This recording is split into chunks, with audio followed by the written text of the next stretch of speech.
Okay, how to bypass an open zone. Let's go ahead and open the door.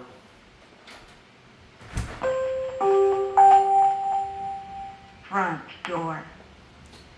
Now let's bypass it. Menu, toolbox, hit your master code. Go to bypassed sensors.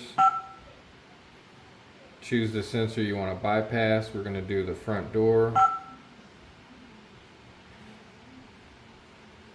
Hit back, or you can just hit home to go to the front.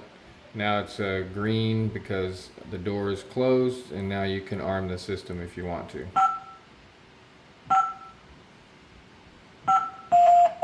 Arming stay. Bypass. Front door. So the front door is bypassed. Now when you disarm it, System disarmed. Not ready to arm. the bypass will be removed and you'll have to re-bypass it if you need to arm the system again. And that's it. See you next time.